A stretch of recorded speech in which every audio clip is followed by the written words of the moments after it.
Mga kapatid, buot ba ninyong masuwayan nga mahimong si IRONMAN samtang ANAA sa dagat?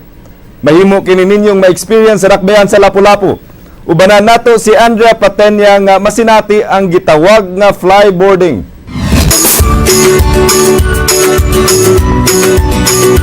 Tungod sa kadaghang world-class resort sa dakbayan sa LAPU-LAPU ug sa makasaysayanon sa maong syudad, gianggaan na kini karon nga the historic resort city of the Philippines. Sa matag resorts, dunay laing-laing gipang offer nga water activities ug ang bag-ong nadugang mao kining gitawag nga flyboarding.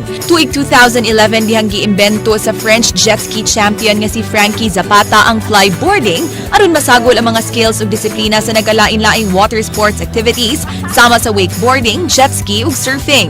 Ang flyboard usa ka matang sa water jetpack nga dunay boots nga naka-attach sa usa ka board. Duna say host nga nagkonekta sa board padung sa usa ka personal watercraft sama sa jet ski. Ang jet ski ang musupply og tubig sa hose ug mogawas ang tubig gikan sa jet nozzles ilawom sa boots. Ang tubig mo'y mohatag og upper thrust aron makalupad ang flyboard rider ug ma-experience ang usa ka superhero moment. Mahimong mulupad kutob sa 15 ka metros ang mga eksperto ug mahimo sab nga mobuhat og mga stunts sama sa dolphin dive ug backflip. Ug syempre, basics lang una ang angay katunon sa mga beginners sama nako. Sa di pasugdan ng flyboarding, kinahanglang naka-flyboard suit aron malikayan nga makahubo. Importante sab nga naka-life vest ug nagsulub og protective gear sama sa helmet. Basic rules sa flyboarding, kinahanglang tulid ang mga batiis ug di ipiko ang tuhod. Importante nga dunay leg strength, upper body strength ug balance. Ang nagmaneho sa jet ski ang dunay control sa water pressure, samtang ang rider ang nagkontrolar sa iyang direksyon. Kundi sakto ang positioning sa tiil ug batiis, mahug ka sa tubig. Isip first timer, duna sa higayon nga na-crash ko sa tubig, apan human sa akong tinguha, nakalupad sab ko sama ni IRONMAN.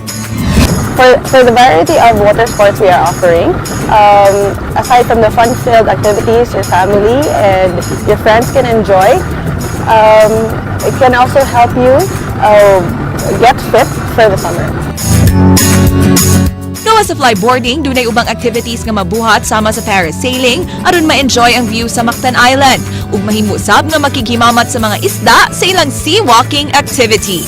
Andrea Patenya, News 5.